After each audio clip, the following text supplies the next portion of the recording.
Well, hello everyone, it's Robert. It's certainly good to be back to see you. I haven't been on in quite a while. And actually, I wanted to share just a few country LPs. I seem like I live and breathe this stuff sometimes of the country music history, especially from the 20s into the 70s, early 70s, some in the 80s, but largely 20s through 50s. But what we got playing on now in the background is an album from Mel Tillis.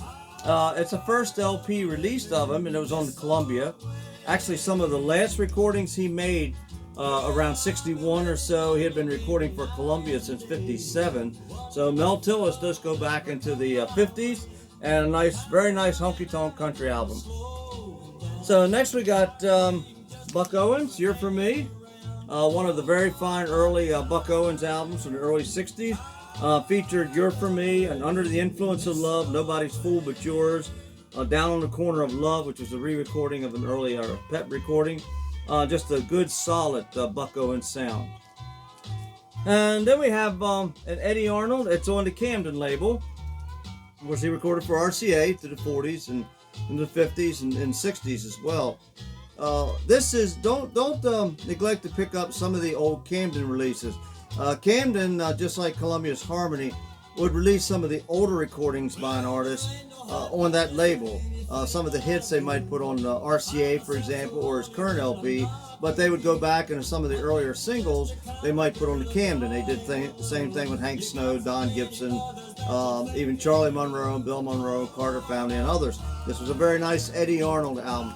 Every single cut was from the late 40s, very early 50s, and it has that classic sound with Roy Wiggins on the steel guitar, and a number of good songs, Chained to a Memory, Take Me in Your Arms and Hold Me, The Echo of Your Footsteps, Many Tears Ago, There's Been a Change in Me, To My Sorrow. But this is every single cut is classic Eddie Arnold sound. As I always say, Don Reno and Red Smalley, one of my favorites. And sometimes I like them, depends on the mood I'm in, I might like them a little better than Flatt and Scruggs. Fantastic duo. They did one album's worth of material in 57 for the Dot label. Most of what they recorded was for King label.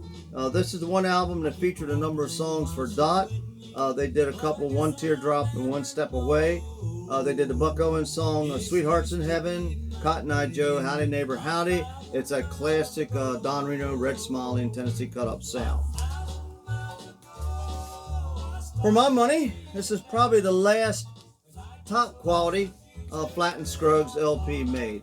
Now, they recorded a couple in 65. They have Charlie McCoy added on a harmonica, but it's still a good sound. But this is the classic Foggy Mountain Boys sound. This album came out in 64. Featured a version of Train That Carried My Girl from Town, Hello Stranger, Amber Tresses Tied in Blue, Earl Scruggs guitar piece, Georgia Buck, and a Faded Red Ribbon, recitation of Father's Table Grace. But it's a solid, good Flatt and Scruggs sound. It's not in the folk market, but it's just a solid, good bluegrass sound LP from them from 64. One of the best of the RCA Jimmy Rogers releases was My Rough and Rowdy Ways, when RCA released in the late 50s and early 60s his recordings on LP. And this features some of the better known, like My Rough and Rowdy Ways. Mule Skinner Blues was on it, In the Jailhouse Now, number 2. Traveling Blues, Peach Picking Time Down in Georgia. This is a Class A listen from beginning to end. And then we have from around 61, nice Gene Shepard album. This is just straight country. Some of it, a lot of it is more her 50s sound in it. And it just did a nice job, and she put this together. My favorite one was Going With Your Dancing, but it's a classic Gene Shepard sound. A couple of her LPs in the real late 50s had choruses and a Nashville sound touch. This did not, outside of just a couple songs on it. This is a Class A album by her all the way. And going back to the 20s, we have Git Tanner and the Skill Lickers, a fine old-time string band that was put together in the Columbia studios of Git Tanner, Clayton McMitchin, Raleigh Puckett, and Peyton Norris, and County Records years ago putting out some of their output. I'll put on here things of Soldier's Joy, Rock That Cradle Lucy, Cotton Eye Joe, Molly Put the Kettle On, and a number of others. It's just a good, solid, old-time country dance music. Real nice, and with Raleigh Puckett singing.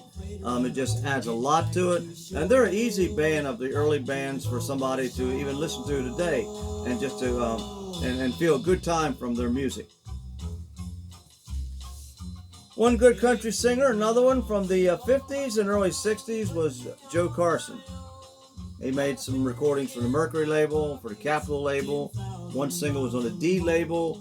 And then in the early 60s, he went to the Liberty label and recorded this LP.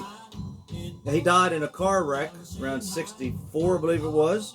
And this was the only LP release in his lifetime. Bear Family has done a single CD release of all of his recordings. But he had excellent, again, a honky tonk, had sort of that West Coast sound. Fooled by the Wine, Forbidden Wine, Helpless, which was a hit by him, Double Life, and also The Last Song I'm Ever Gonna Sing, which was about the last song he recorded, but it's one of the best. So just to get into Joe Carson, a guy you don't hear much about, but like so many country singers at the time, it's just kind of giving him a listen, and they're much more than just one song or so, but you'll find a lot of nice gems, even songs perhaps that didn't make the charts, but they're a good listen nevertheless. One of my favorite duets from back in the 30s and 40s was the Blue Sky Boys. Bear Family's put out a CD box set of all of their recordings.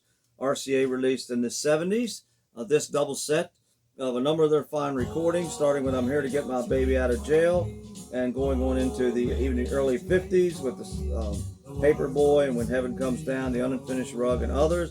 Also, Dust on the Bible is on here, Little Bessie, You Give Me Your Love, The Butcher's Boy, Kentucky, and so many others. But you really, when you listen to Blue Sky Boys, it's just a mandolin and guitar on just about every song, but they're far more deeper than that. Just the songs they do and the singing style is just far different from most duets.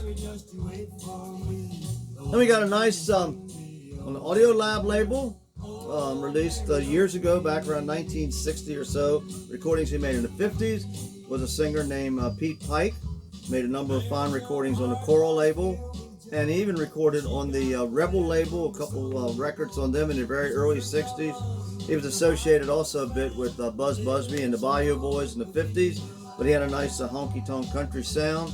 Probably his most popular recording was I Can See an Angel, which is on here with a number of other fine recordings. Scott Stoneman actually even played the fiddle on a number of his recordings. So a nice album, very tough to get. And it wasn't too long ago I got this, but this is one of the harder of the Audio Lab country LPs to find. When it comes to the 80s, and 90s, one of the very few I really do like is Marty Stuart. Marty Stuart, he kind of blends a little bit of rock and roll into it sometimes, but he also keeps a foot in traditional country, even bluegrass. Of course, he started out playing with Lester Flatt in the early 70s. But he has a real reverence for the old country music, and he's just an interesting guy to talk or to listen to. One album he made in the 80s was on Sugar Hill label, was Busy Bee Cafe. Now this is more of as a jamming album, as it were. He uses with people like Johnny Cash, Earl Scruggs, Doc Watson, and Merle Watson and Jerry Douglas. But there's some fine recordings on here, his version of Busy Bee Cafe. And of course he does Hey Porter, One More Ride, Down the Road, some of even the bluegrass songs. This has a very strong bluegrass tinge to it, but it's good Marty Stuart. Now in 1989, he had the persona of the Hillbilly Rock, and this LP, which is very tough to get, came out around that time and featured the song Hillbilly Rock and Western Girls, When the Sun Goes Down, and Since I Don't Have You, and The Wild One. And he does excellent covers even of Johnny Cash and Johnny Horton songs as well. And then we have country singer who was fairly popular in the 50s and 60s was Billy Walker. And this was on the Columbia Harmony label.